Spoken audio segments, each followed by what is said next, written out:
Bismillahirrahmanirrahim. Jangan lupa subscribe, like, bunyikan loncengnya, and share. Assalamualaikum warahmatullahi wabarakatuh. Tapi ada satu ilmu yang mungkin kita lupakan atau mungkin kita abaikan. Padahal ilmu ini adalah dasar dari segala ilmu di dalam ilmu keislaman, yaitu ilmu bahasa Arab.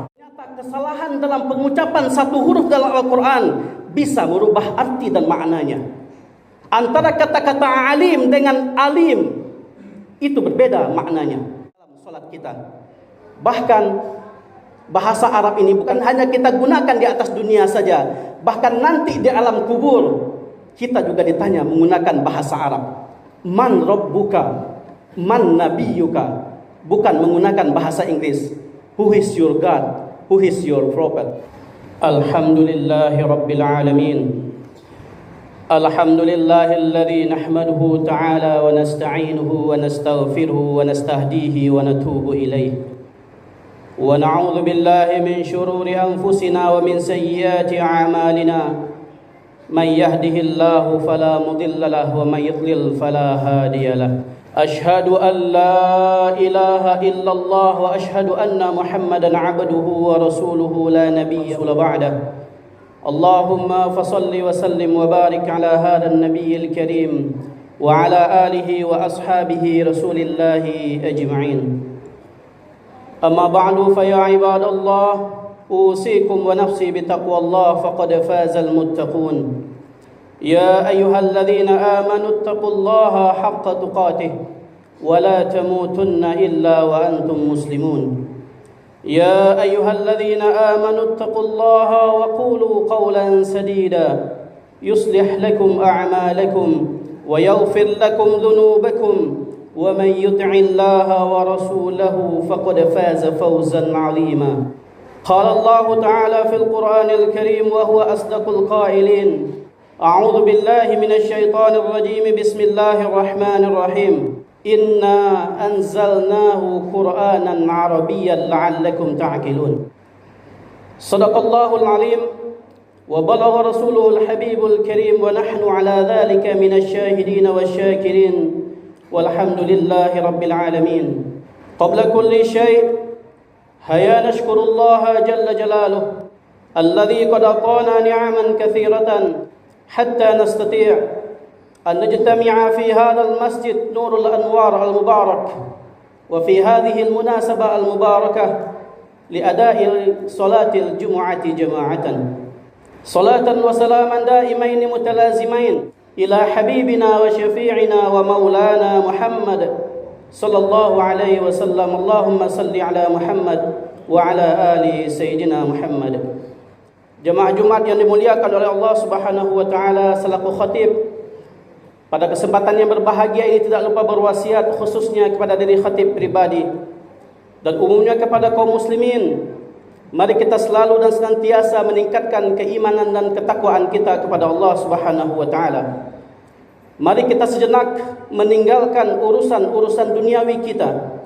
Mari kita duduk dengan penuh kekhusyuan dan ketawaduan di hadapan Allah Subhanahu wa taala. Dan khatib juga mengingatkan kepada para jemaah untuk tidak berbicara dengan teman di sebelahnya. Karena barang siapa yang berbicara dengan teman di sebelahnya sedangkan khatib berada di atas mimbar, faqad lagha fala jumu'atalah, maka dia telah berbuat sia-sia dan Jumatnya tidak akan diterima oleh Allah. Tak terasa sebentar lagi, kurang lebih 8 hari lagi, kita akan memasuki suatu bulan yang sangat mulia, yang selama ini kita tunggu-tunggu, selama ini kita nanti-nanti, dan selama ini kita idam-idamkan, yang kita lantunkan dalam doa kita. Allahumma barik lana fi Rajab wa Sya'ban wa ballighna Ramadan. Bulan Ramadan selain dikenal sebagai bulan puasa, Syahrus Siyam, juga dikenal sebagai Syahrut Tarbiyah, bulan pendidikan. Dengan harapan bulan Ramadan kita jadikan sebagai bulan pendidikan kita untuk meningkatkan kapasitas keilmuan keislaman kita. Begitu banyak kajian-kajian yang kita lihat khususnya di bulan suci Ramadan. ada kajian tafsir, fikih, tarikh, hadis dan lain sebagainya. Tapi ada satu ilmu yang mungkin kita lupakan atau mungkin kita abaikan, padahal ilmu ini adalah dasar dari segala ilmu di dalam ilmu keislaman, yaitu ilmu bahasa Arab. Bahasa Arab merupakan dasar dari segala ilmu pengetahuan. Bahkan ulama-ulama terdahulu menjadikan bahasa Arab itu adalah ilmu yang pertama kali mereka tuntut sebelum menuntut ilmu-ilmu yang lainnya. Kalau seandainya kita bisa bahasa Arab, kaum muslimin sekalian, paling tidak ada 4 kelebihan yang akan kita dapatkan. Yang pertama, bil lughatil arabiyyah nastati' an nafhamal Qur'an. Dengan bahasa Arab kita bisa memahami Al-Qur'an. Al-Qur'an yang merupakan kitab suci kita, Al-Qur'an yang merupakan pedoman hidup kita, diturunkan oleh Allah Subhanahu wa taala menggunakan bahasa Arab. Sebagaimana Al-Qur'an yang sudah khatib bacakan tadi, a'udzubillahi minasyaitonir rajim, bismillahirrahmanirrahim. Inna anzalnahu Qur'anan Arabiyyan la'allakum ta'qilun. Sesungguhnya kami menurunkan Al-Qur'an berbahasa Arab, la'allakum ta'qilun, agar kalian berfikir. Al-Qur'an cetakan manapun, baik itu cetakan Indonesia, cetakan Malaysia, Saudi Arabia, Australia, Amerika, Afrika dan lain sebagainya, selama dia masih dicetak dengan bahasa aslinya, pasti dia tertulis dengan bahasa Arab. Kalau seandainya kita bisa bahasa Arab, kaum muslimin sekalian, kita akan langsung mengerti apa yang kita baca dari ayat-ayat suci Al-Quran. Dan sensasinya akan sangat berbeda, kaum muslimin sekalian, ketika kita mengerti bahasa Arab dan kita langsung paham apa yang kita baca di Al-Quran. Sensasinya berbeda ketika kita membaca Al-Quran, kemudian kita baru lihat terjemahannya. Makanya kaum muslimin sekalian, tidak sedikit imam-imam di Timur Tengah sana, mereka menitikkan air mata, mereka menangis ketika membaca Al-Quran, karena mereka paham apa yang mereka baca. Dan kalau seandainya kita bisa bahasa, kita akan tahu ternyata kesalahan dalam pengucapan satu huruf dalam Al-Quran bisa merubah arti dan maknanya. Antara kata-kata alim dengan alim itu berbeda maknanya. Bahkan kalau seandainya panjang pendek kita salah dalam membaca Al-Quran, itu juga berbeda artinya. Kita membaca la a'budu dengan la a'budu, itu berbeda makna dan artinya. Dalam pengucapan tasydid saja kita salah, itu juga bisa merubah makna dan arti Al-Quran. Contohnya antara darasa dengan darrasa, itu berbeda makna dan artinya. Kemudian keutamaan yang kedua, seandainya kita bisa bahasa Arab adalah bil lughatil arabiyyah nastati' an nafhamal ahadits. Dengan bahasa Arab kita bisa paham hadis-hadis Nabi sallallahu alaihi wasallam. Semua kitab-kitab hadis, Sahih Bukhari, Sahih Muslim, Sunan Abu Daud, Sunan Tirmizi, Arba'in An-Nawawiyah, Riyadus Salihin dan lain sebagainya, semuanya tertulis menggunakan bahasa Arab. Dan kalau seandainya kita bisa bahasa Arab, kaum muslimin sekalian, tentu kita akan langsung paham apa yang kita baca di kitab-kitab hadis tersebut.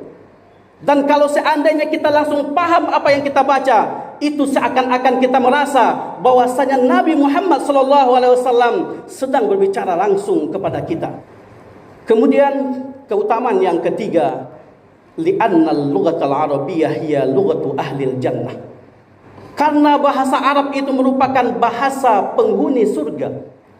Paling tidak kaum muslimin sekalian, ada dua pendapat yang mengatakan kenapa bahasa Arab itu disebut sebagai bahasa penghuni surga. Yang pertama adalah bahwasanya nanti di akhirat, ketika Allah mengumpulkan kita di surganya Allah Subhanahu wa taala, kita akan menggunakan bahasa Arab sebagai bahasa percakapan kita, sebagai bahasa komunikasi kita. Dan kalau seandainya kita bisa bahasa Arab dari atas dunia, nanti kita akan mengatakan di dalam surga, oh, dulu waktu di atas dunia saya pernah belajar dan berbicara menggunakan bahasa Arab.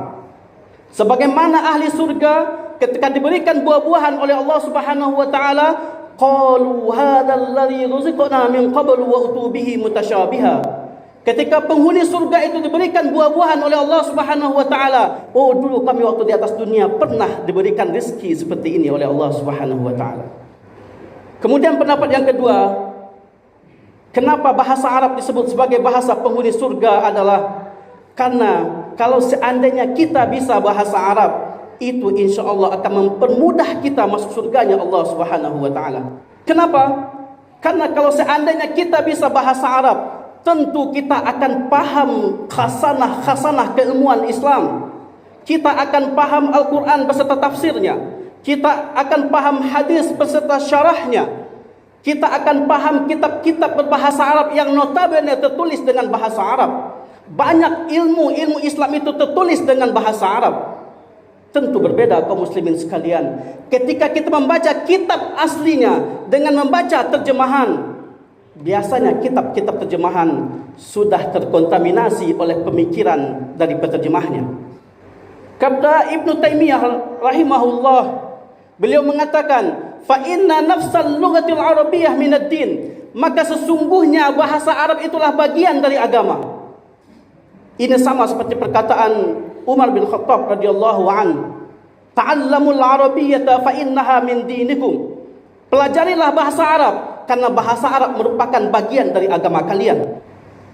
Wa ma'rifatuha syai'un wajib, dan mengetahui bahasa Arab adalah sesuatu yang wajib. Wa ma'rifatul kitabi wa sunnah wajib, dan mengetahui Al-Quran dan sunnah hadis Nabi SAW adalah wajib. Wala yufhamu la bifahmil lughatil arabiyyah, dan kita tidak akan bisa memahami Al-Quran dan hadis kecuali kita memahami bahasa Arab. Wa ma la yatimul wajib illa bihi fahuwa wajib, dan sesuatu hal yang tidak sempurna karena hal tersebut, maka hal tersebut akan menjadi wajib. Dan keutamaan yang keempat kalau seandainya kita belajar bahasa Arab adalah li'anna al-lughatal arabiyyata hiya al-lughatul alamiyyah. Bahasa Arab adalah bahasa internasional. 3 keutamaan tadi itu taruhlah untuk keutamaan di akhirat kita. Mungkin bisa jadi keutamaan yang keempat ini bisa jadi untuk keutamaan duniawi kita. Bahasa Arab adalah salah satu bahasa internasional. Bahasa Arab adalah salah satu dari 6 bahasa yang diakui oleh PBB. Bahasa Arab adalah salah satu dari bahasa internasional yang dipergunakan, yang dipakai di dalam kegiatan-kegiatan formal dunia internasional. Kalau seandainya kita bisa bahasa Arab kaum muslimin sekalian, berarti kita sudah menguasai salah satu bahasa asing internasional. Bahkan menurut penelitian ahli bahasa, bahasa Arab merupakan bahasa nomor 2 di dunia setelah bahasa Inggris. Bahkan di Timur Tengah sana, bahasa Arab menjadi bahasa komunikasi nomor 1 di Timur Tengah. Kalau seandainya kita bisa bahasa Arab kaum muslimin sekalian, seandainya kita punya bisnis dan kita ingin ekspor impor bisnis kita ke Timur Tengah, itu akan mempermudah kita kalau seandainya kita bisa bahasa Arab. Seandainya kita ingin pergi haji atau umroh, tentu kita tidak akan membutuhkan mutawif atau guide lagi karena kita sudah bisa bahasa Arab. Nah kaum muslimin sekalian yarhamuni wa yarhamukumullah, banyak sekali keuntungan yang kita dapatkan seandainya kita bisa bahasa Arab. Dan bulan Ramadan yang sudah di depan mata kita, ayo kita jadikan momentum untuk bagaimana kita bisa mempelajari dan belajar bahasa Arab. Bahasa Arab ini kaum muslimin sekalian bukanlah domain anak-anak pesantren saja, tetapi harusnya setiap individu muslim harus bisa dan mengerti bahasa Arab. Karena paling tidak kaum muslimin sekalian, 5 kali dalam sehari kita menggunakan bahasa Arab dalam kehidupan kita. Kapan? Ketika kita melaksanakan sholat. Tidak sah sholat kita kalau kita tidak menggunakan bahasa Arab. Bahkan bahasa Arab bukan hanya kita gunakan di atas dunia saja, bahkan nanti di alam kubur kita juga ditanya menggunakan bahasa Arab. Man rabbuka, man nabiyuka, bukan menggunakan bahasa Inggris. Who is your God? Who is your prophet? Barakallahu li wa lakum fil Qur'anil Karim, wa nafa'ani wa iyyakum lima fihi minal ayati wa dzikril hakim, wa taqabbala minni wa minkum tilawatahu innahu huwal ghafurur rahim. Shukran ala al-musyahada. Thank you for watching.